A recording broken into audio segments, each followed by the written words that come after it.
Everyone, hello everyone. Today, in this biochemistry class, I'm going to discuss the properties of nucleic acids, and it will include its physical and chemical properties and the interactions it has. So, firstly, we'll discuss about the stability of nucleic acids.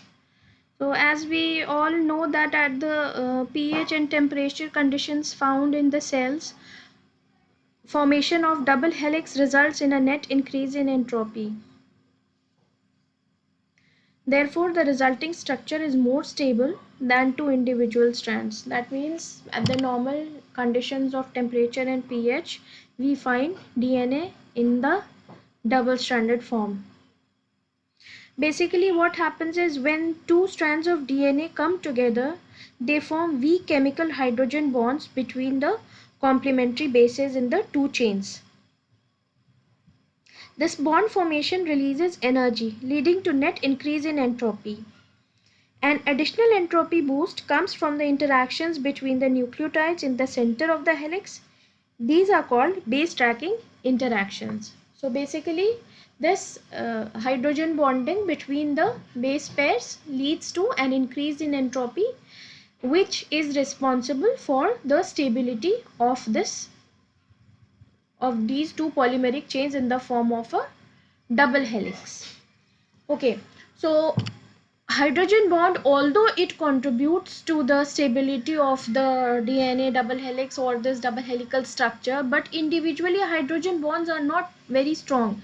But given the number of hydrogen bonds in the whole molecule, it adds significant amount of strength and stability to the nucleic acids, because there are plenty of hydrogen bonds in the bases that are stacked over one over another.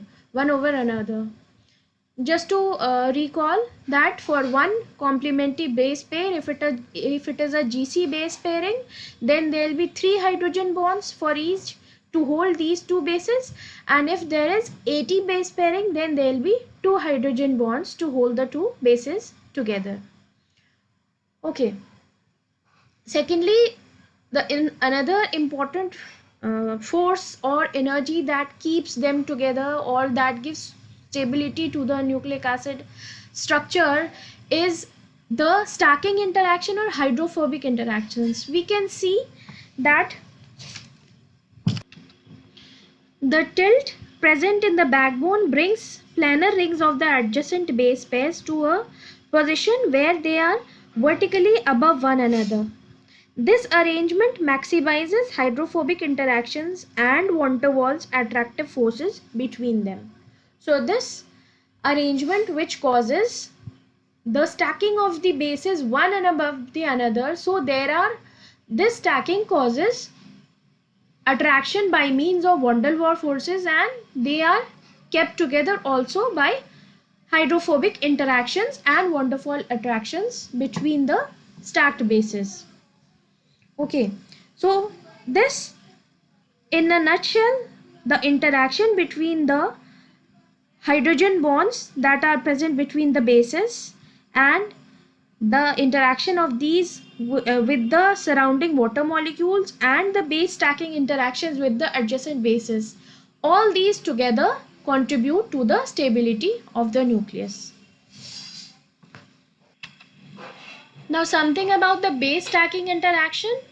Base stacking interactions are also known as van der Waals interactions. They are present between the bases and they are weak, but the large amount of these interactions help definitely to stabilize the overall structure of the helix.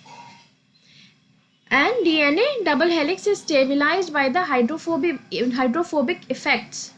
Hydrophobic effect, how is this? How does the aromatic groups that are present in the purine and the pyrimidine bases that allow them to bury these bases inside the double helical chain, and while the hydrophilic compounds or the hydrophilic molecules like the phosphate and the ribose, they are towards the exterior, while these bases tend to bury themselves or tend to cluster inside, away from the water molecules, and this is the hydrophobic effect. And because of this hydrophobic effect, that is the clustering of the bases to the interior of the helix, that the DNA double helix is stabilized. There are the forces that are actually working are the hydrogen bonds, then the hydrophobic effects that are exerted by the bases which are present on the interior of the helix, and then there are the van der Waals attraction forces between the adjacent base pairs. Okay,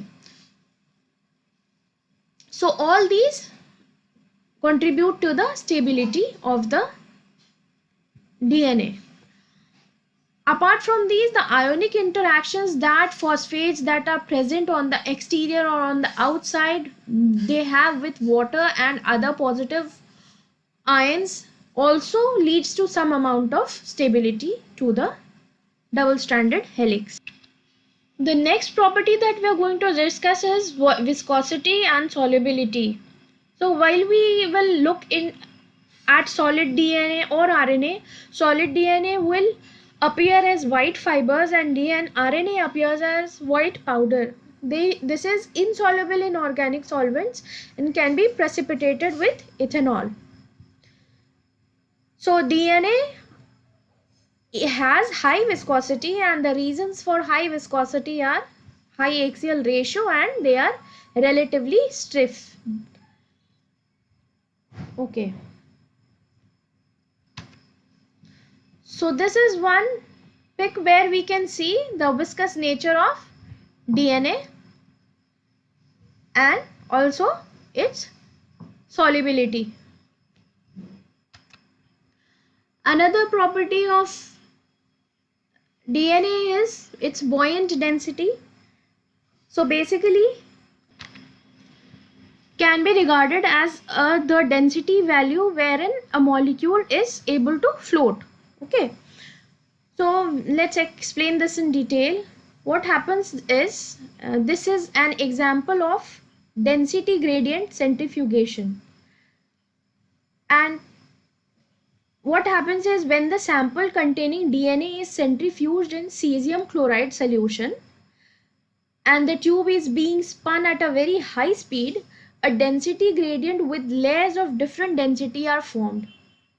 So the cesium chloride molecules being more densely packed towards the bottom, that means layering of cesium molecules and different density layers are formed when cesium chloride is spun at very high speed.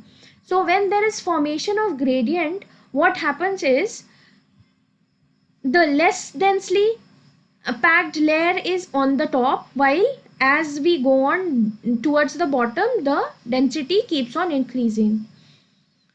So with the formation of this density gradient, what happens is different molecules that are put as a sample, they will also go and settle to a level where their density matches and ends is approximately equal to the density of cesium chloride, and it will settle in the layer when the density of cesium chloride and the sample, that is DNA here, will be same.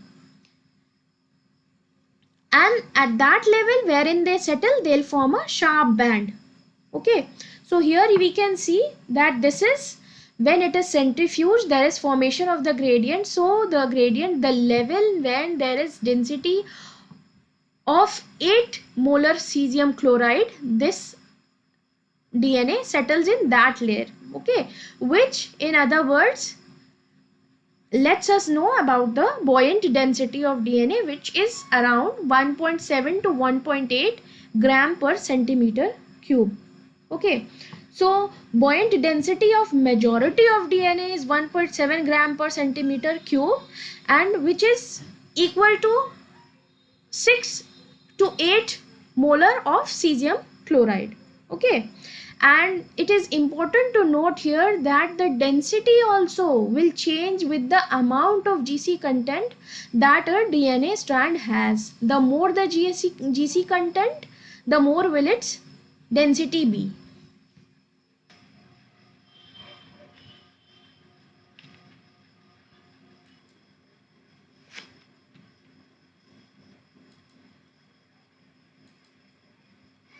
So this is showing the RNA pellets at the bottom.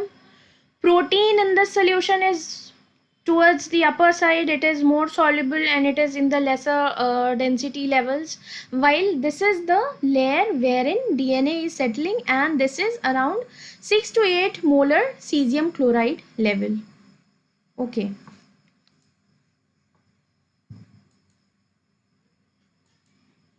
So this is the protein that floats.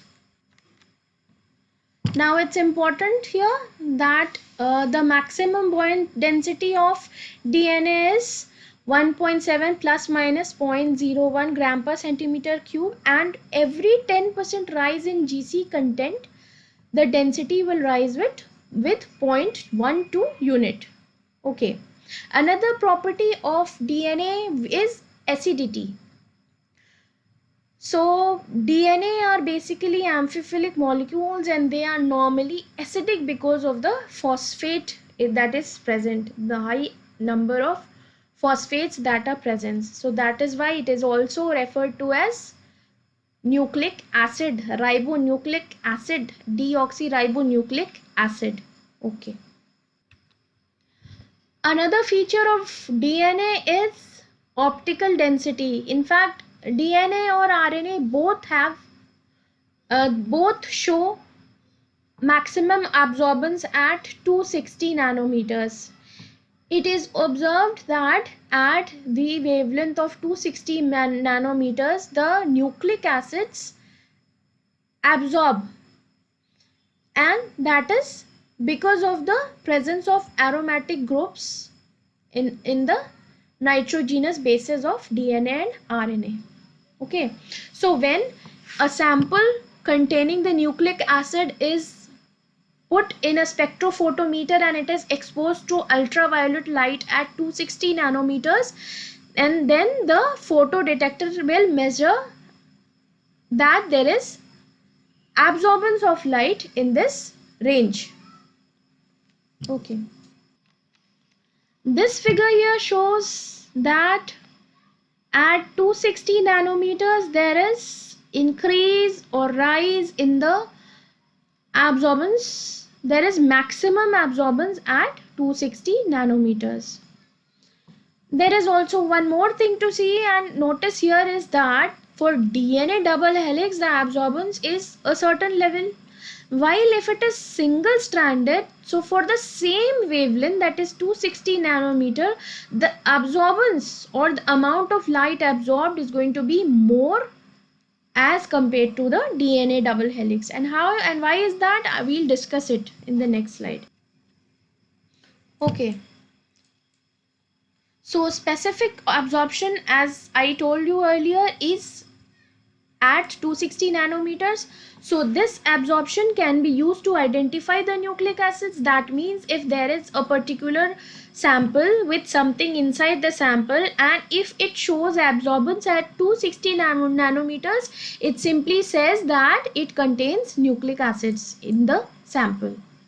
So these are the UV absorption spectra of some common ribonucleotides. This here is 5' AMP, this is 5' UMP, 5' CMP and 5' GMP. All of them are showing absorbance at 260 nanometers.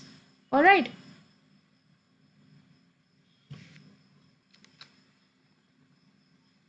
Another phenomenon is hyperchromicity. What happens is, as we saw earlier in the figure also, that for single stranded DNA molecule or RNA molecule, the absorbance was more as compared to what it was for double stranded helix.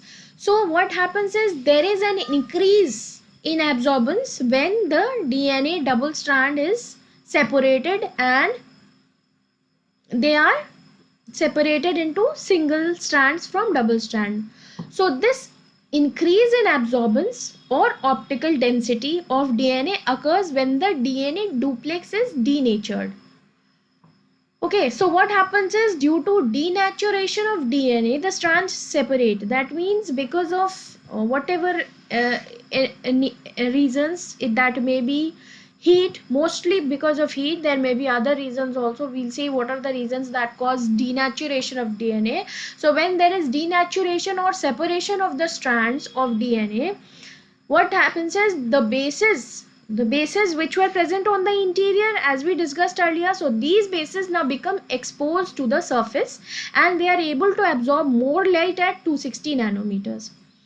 So as I said in the previous slide also, that this absorbance is because of the aromatic groups that are present in the nitrogenous bases of the nucleotides. So when these nitrogenous bases become exposed to more light, then the absorbance is also naturally increased, and this action is known as the hyperchromic effect. Okay, so the single stranded DNA has hyperchromic effect. That means it shows more absorbance as compared to same amount of double stranded DNA.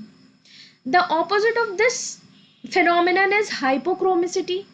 What is hypochromicity? This is caused by the fixing of the bases in a hydrophobic environment by stacking. When the bases are again they are into the hydrogen bonds, and when the stacking of these bases takes place, that then what happens is these are again shielded from the light, and because of this, when they are hidden from the UV light, then this less accessibility to UV absorption is responsible for decrease in absorbance. At the same wavelength, they'll be able to show a lesser absorbance as compared to the single strands. So this phenomenon is hypochromicity. So as you can see here, that while in single stranded DNA, the bases are in free form and don't form hydrogen bonds with complementary bases. So this leads to exposure of it to UV rays, which can be absorbed more, and because of this results in 40% higher absorbance in single stranded DNA, which is also referred to as the hyperchromic effect at the same concentration.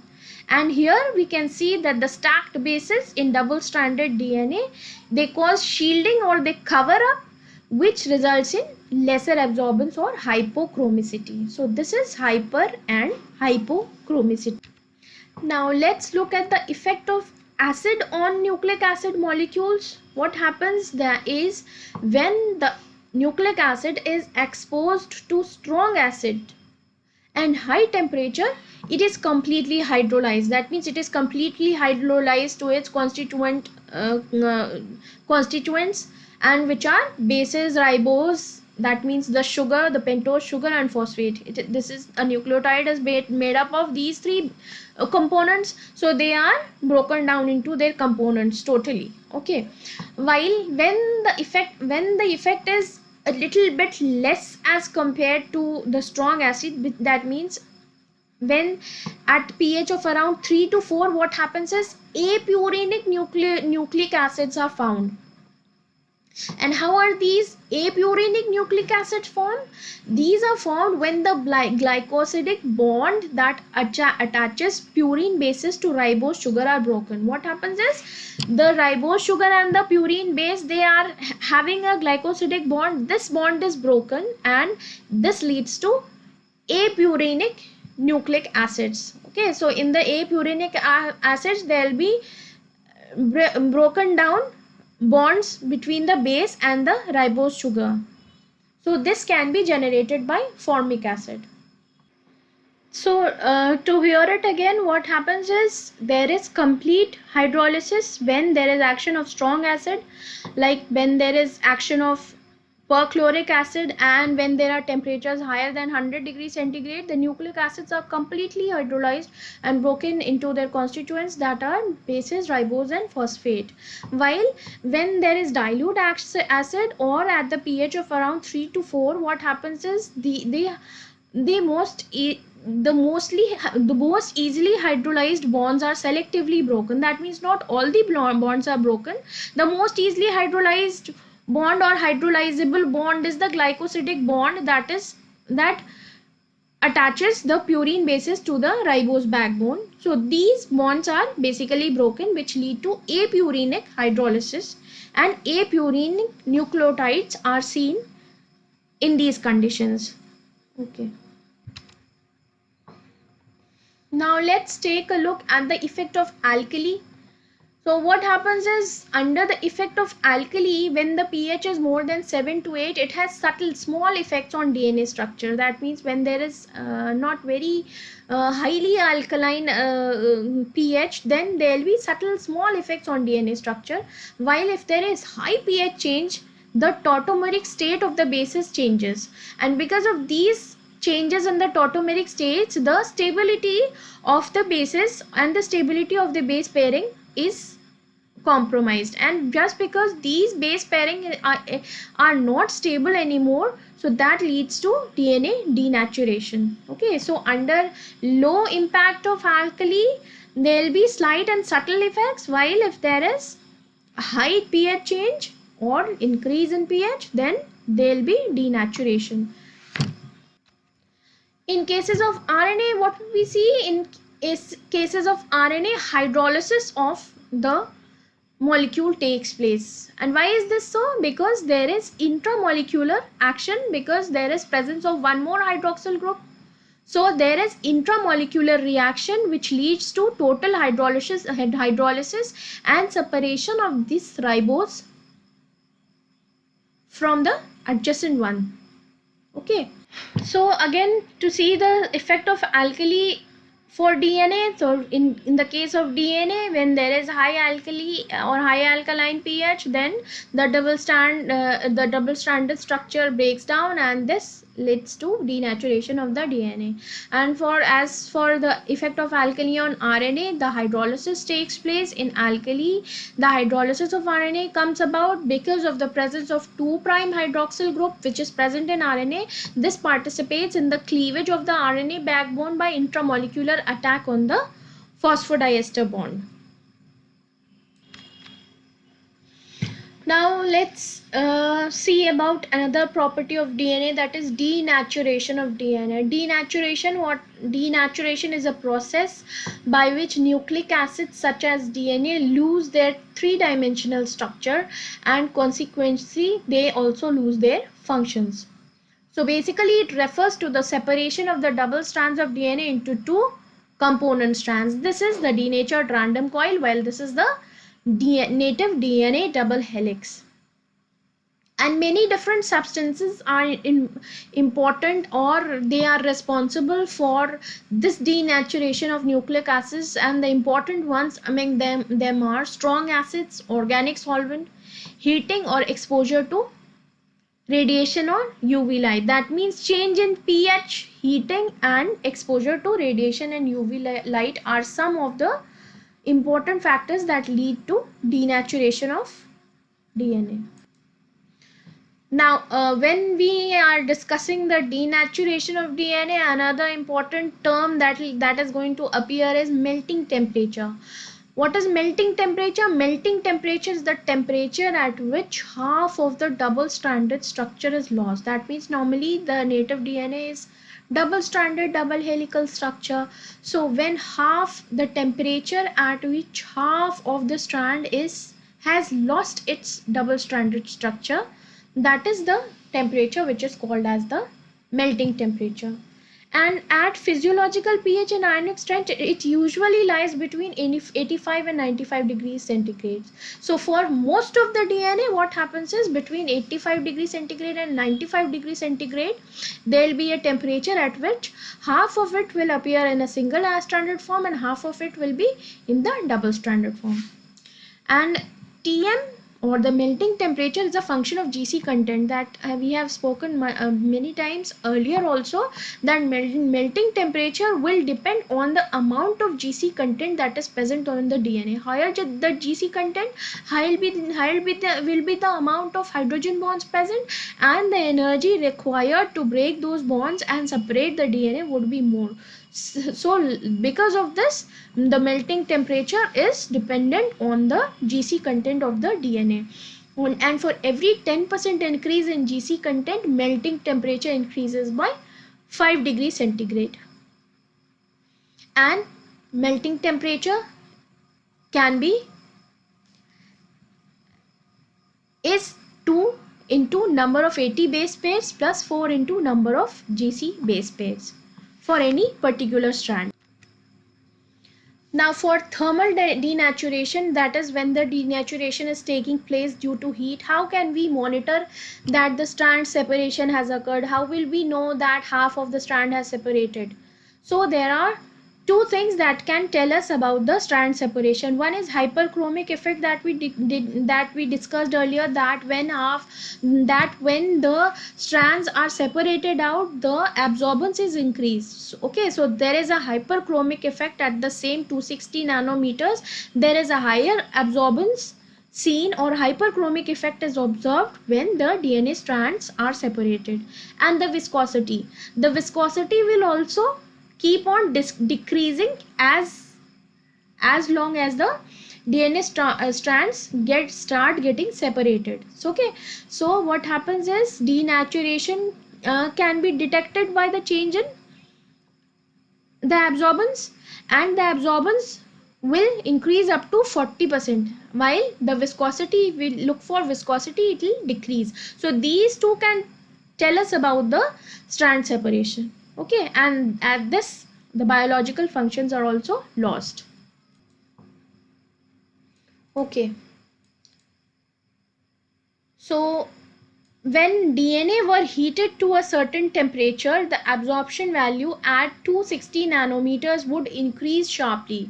So when DNA is heated to a certain temperature, okay, so what happens is the absorption value at 260 nanometers would increase sharply. And this will indicate that the double-stranded helix DNA is separated into single strand. Okay, so this, when there is rise in temperature, the absorbance starts increasing. When the absorption is increasing, that means the denaturation has begun.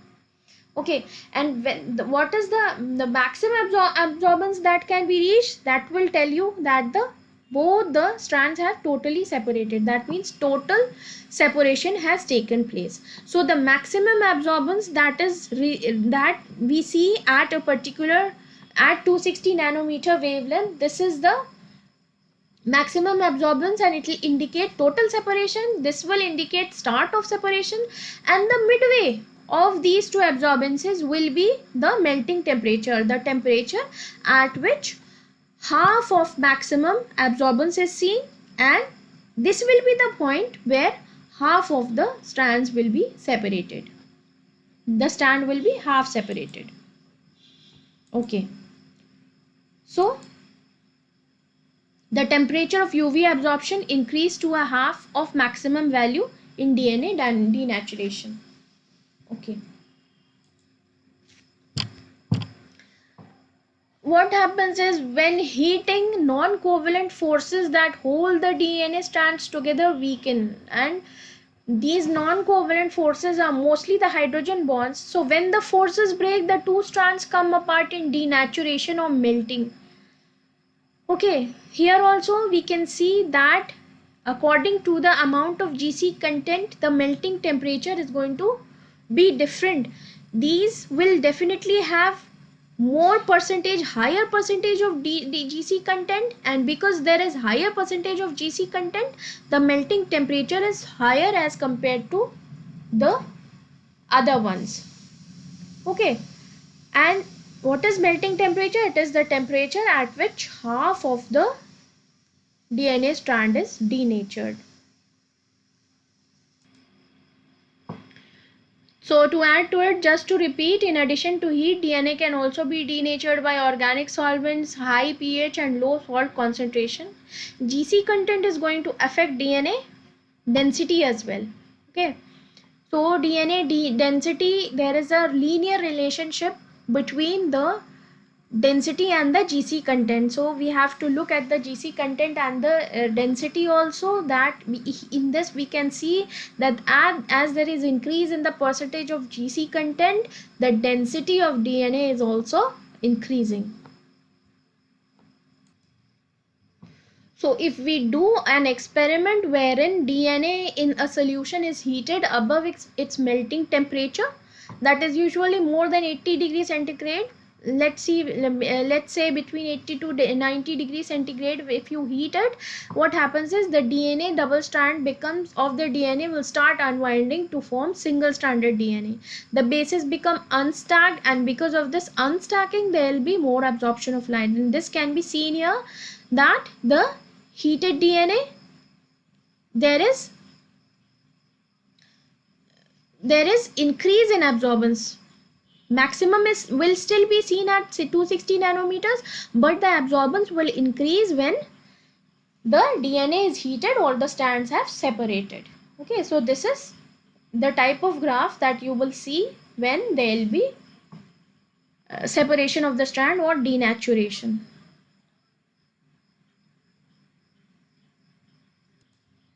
Now comes renaturation. What is renaturation? The renaturation is actually reversal of denaturation. Renaturation is the phenomenon wherein the strands of DNA that have already separated, they can again reunite back. The single strands can again reunite to form double strand. Now there is one thing to note, that how will the DNA renature back, or how will it join back? It will depend on the speed of cooling. When there is rapid cooling, the double stranded DNA is formed only in local regions, not the entire original double DNA molecule is not formed back. It is only that small section or small regions, those will vapas they'll again recombine back to form a double strand.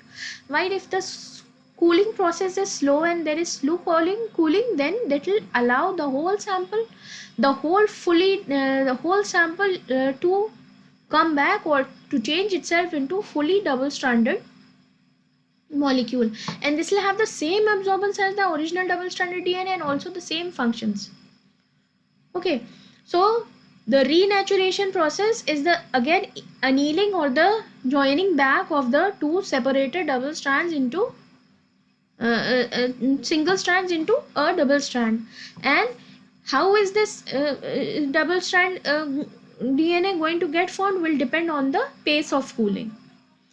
Okay, so the renaturation or the joining of two strands of nucleic acid is known as hybridization. Okay, and it is known as hybridization. It is also known as annealing. We'll see in the next slide.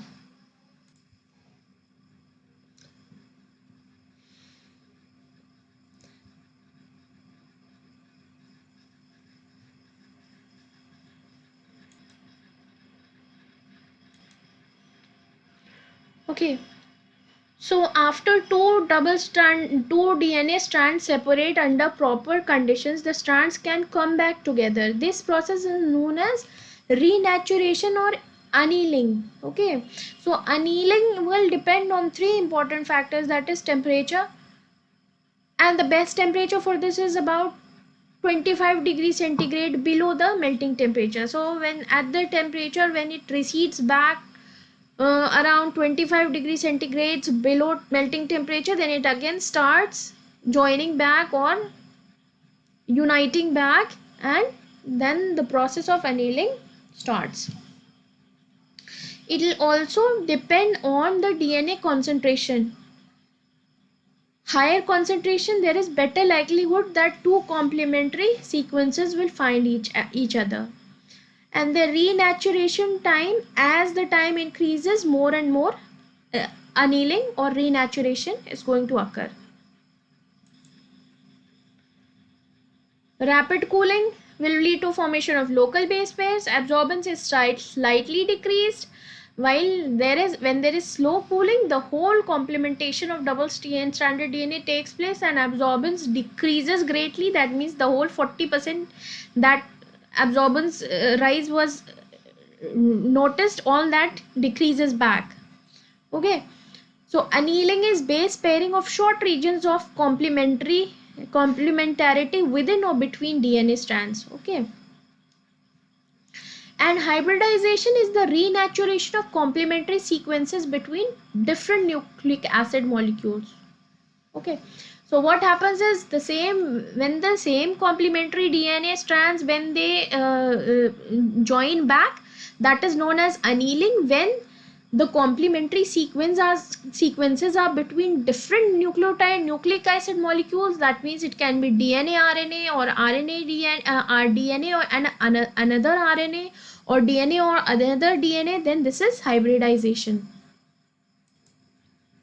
Okay, so hybridization is a process of putting together a combination of two different nucleic acids by pairing between complementary base pairs, and the strands could be one DNA and one RNA, and it could also be two DNA with complementary or nearly complementary sequences.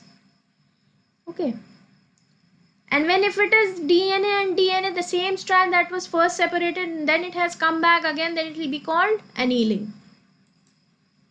So during the course of lowering down of temperature, the different resources of DNA, if it is the same strand that got separated, if it is present in the sample, then it can get again annealed, or the separated strand can find complementarity in another RNA molecule to form a DNA RNA hybrid. This will be called hybridization, and in hybridization the double strands can be formed between DNA or RNA or DNA or another sorts of DNA. So this is basically hybrid, and that is why it is known as hybridization. So last but not the least, genes are made up of DNA. One strand of our DNA contains many genes. All of these genes are needed to give instructions for how to make and operate all parts of our bodies. That's all for today.